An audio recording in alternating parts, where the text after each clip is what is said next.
আচ্ছা ভাবুন তো, এই ভরাট বর্ষায় যে কোনো ছুটির দিন যখন ঝমঝম করে বৃষ্টি পড়ছে, তখন ভোজন রসিক বাঙালির বাড়িতে যদি এই দুটি ইলিশ মাছের পদ, ইলিশ মাছের মাথা সহ তেল ভাজা এবং দই ইলিশ রেসিপি রান্না করা হলে কেমন হয়? খাওয়াটা জাস্ট জমে যায়, তাই না? Hi guys, welcome to Khushi's kitchen.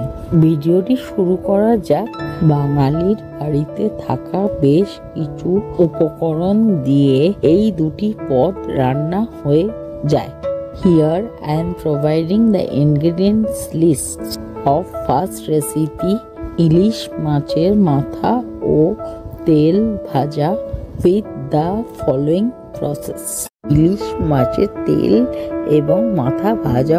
একটা ফ্রাইং প্যান নিয়ে তাতে পর্যাপ্ত পরিমাণে সর্ষের তেল অ্যাড করছি। তেলটা গরম হয়ে গেলে পরে ওর মধ্যে অ্যাড করছি কালো জিরে, কাঁচা লঙ্কা। ফোড়নটা একবার নাড়িয়ে নিয়ে ইলিশ মাছের তেল এবং মাথাটা অ্যাড করছি এবং মিনিট 2 কুক করছি ঢাকনা দিয়ে সিম আঁচে। এরপর গ্যাসের ফ্লেমটা হাই করে ভালোভাবে মাথা এবং তেলটা ভেজে নামিয়ে নিচ্ছি। তৈরি হয়ে গেল আমাদের জনপ্রিয় ইলিশ মাছের তেল এবং মাথা ভাজা। The second recipe is দই ইলিশ recipe from my home style cooking recipes. Here also I am providing the ingredients list and the following process too.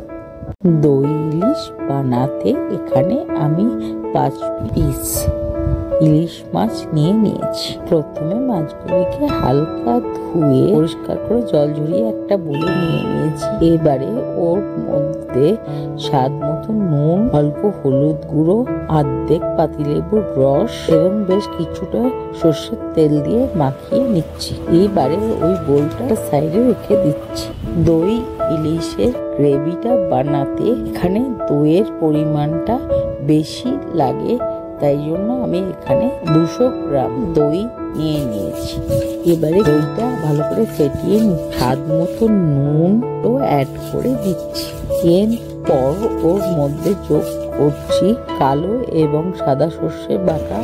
এখানে সাদা সর্ষেটা বেশি ব্যবহার করা হয় কালো সর্ষের তুলনায়। পোস্ত এবং কাজু বাটা আর বেশ কিছুটা কাঁচা লঙ্কার পেস্ট এবং বাটিগুলো ধুয়ে অল্প জলও অ্যাড করে দিচ্ছি। এরপর সমস্ত উপকরণগুলি ভালোভাবে মিশিয়ে নিচ্ছি এবং ম্যারিনেট করা মাছগুলো অ্যাড করে দিচ্ছি। আবারও একবার খুব ভালোভাবে মিশিয়ে নিয়ে আধ ঘন্টার জন্য প্লেন ফ্রিজারে ম্যারিনেট হতে দিচ্ছি। আধ ঘন্টা পরে মাছগুলোর ওই ম্যারিনেশন বোলটা বের করে নিচ্ছি নর্মাল টেম্পারেচারে আনার জন্য।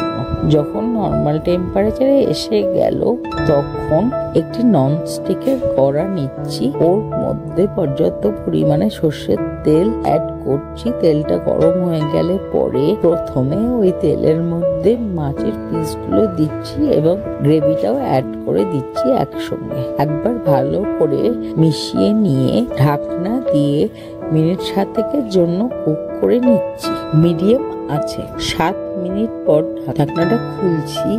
এখানে মাছগুলো আমার অলরেডি খুব ভালোভাবে সেদ্ধ হয়ে গেছে, তাই জন্য মাছগুলিকে তুলে আলাদা করে নিচ্ছি এবং গ্যাসের ফ্লেমটা হাই করে গ্রেভির কনসিস্টেন্সিটা অ্যাডজাস্ট করে নিচ্ছি। গ্রেভির কনসিস্টেন্সিটা অ্যাডজাস্ট করার পর এবারে 2 মিনিটের জন্য মাছগুলো দিয়ে দিচ্ছি, যেটা পূর্বে তুলে রেখেছিলাম। যখন পুরো গ্রেভিটার থেকে তেল বেরোতে শুরু করলো, গ্যাস ওভেনটা অফ করে দিচ্ছি এবং 5 মিনিটের জন্য রেস্টিং টাইমে রেখে দিচ্ছি। এরপর একটা সার্ভিং প্লেট নিয়ে ওর মধ্যে প্রথমে মাছগুলি, তারপরে গ্রেভিটা ঢেলে গার্নিশ করছি বেশ কয়েকটা স্লিটেড কাঁচা লঙ্কা দিয়ে। তৈরি হয়ে গেল বাঙালির জনপ্রিয় সুস্বাদু লবণে যে জিভে জল আনা দই ইলিশ রেসিপি। এখানে আমি দই ইলিশ রেসিপিটি পরিবেশন করছি গরম ভাত এবং গন্ধরাজ লেবুর সাথে।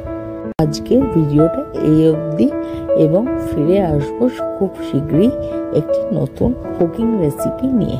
Thanks for watching. Thanks to all.